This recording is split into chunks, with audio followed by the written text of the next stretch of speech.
বিশ্ব রাজনীতির আকাশে এখন দবদবে উত্তেজনা। গাজায় ইসরায়েলের রক্তক্ষয়ী আগ্রাসন, রাশিয়া ইউক্রেন যুদ্ধে অচল অবস্থা আর আন্তর্জাতিক বাণিজ্যে শুল্ক যুদ্ধ, সব মিলিয়ে ক্রমশ অশান্ত হচ্ছে বৈশ্বিক ভূরাজনীতি।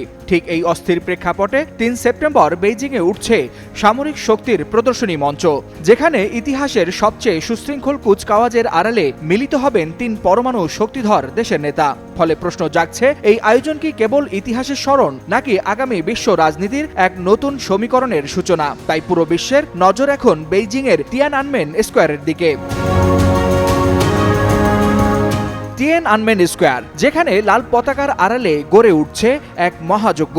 চীনের সেনাবাহিনীর ৪৫টি ইউনিট, হাজারো সেনা সদস্য ও প্রবীণ যোদ্ধাদের অংশগ্রহণে ৭০ মিনিটের এই কুচকাওয়াজ হতে যাচ্ছে নজিরবিহীন। অসংখ্য ট্যাঙ্ক, শত শত যুদ্ধ বিমান আর আধুনিক ড্রোন প্রতিরক্ষা ব্যবস্থা দিয়ে সাজানো এই প্রদর্শনীতে প্রথমবারের মতো দেখা যাবে চীনা সেনাবাহিনীর আধুনিক সকল সমরাস্ত্র। রাষ্ট্রপ্রধানদের চোখে চোখ রাখবেন প্রেসিডেন্ট শি জিনপিং, আর সেখানেই ধরা পড়বে এক রহস্যময় রাজনৈতিক ক্যালকুলেশন। তবে সামরিক প্রদর্শনের চেয়েও বড় আকর্ষণ আসন বিন্যাস। শি জিনপিং এর ডান পাশে বসবেন রাশিয়ার প্রেসিডেন্ট ভ্লাদিমির পুতিন, আর বাম পাশে উত্তর কোরিয়ার নেতা কিম জং উন। পরমাণু শক্তিধর ৩ নেতার এই একসাথে বসা যেন এক অঘোষিত বার্তা। বিশ্ব রাজনীতিতে নতুন অক্ষরেখা আঁকছে পূর্ব।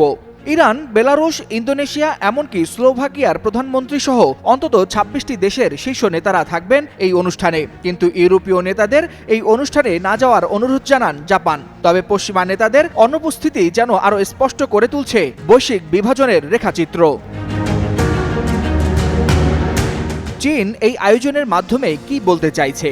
বিশ্লেষকদের মতে এর প্রথম উদ্দেশ্য অভ্যন্তরীণ জনগণের সামনে সেনা শক্তি প্রদর্শন, এবং দ্বিতীয় উদ্দেশ্য বহির্বিশ্বকে জানানো চীন একা নয়। গাজা থেকে ইউক্রেন, তাইওয়ান থেকে কোরীয় উপদ্বীপ, যে সকল ফ্রন্টে পশ্চিমা ব্লক সক্রিয়, সেখানে চীন এখন পুতিন ও কিমকে পাশে রেখে শক্তির ভারসাম্য পাল্টাতে চাইছে। এই মিলন কেবল সামরিক নয়, বরং কূটনৈতিক টেবিলেও এক নতুন হিসাব।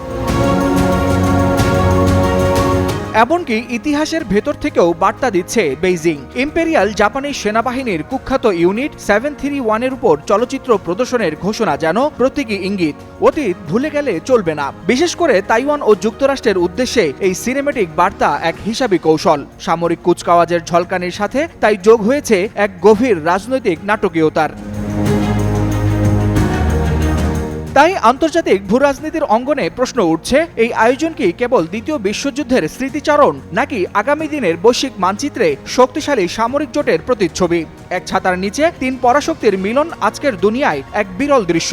কিন্তু যুক্তরাষ্ট্র ও পশ্চিমা জোট কিভাবে জবাব দিবে এই নতুন সমীকরণকে? তাই বিশ্বের চোখ এখন তিয়ানআনমেন স্কোয়ারের দিকে, যেখানে মঞ্চায়িত হচ্ছে ইতিহাসের নতুন অধ্যায়ের সূচনা। ওয়ালিউল হাসানাত, যুগান্তর নিউজ।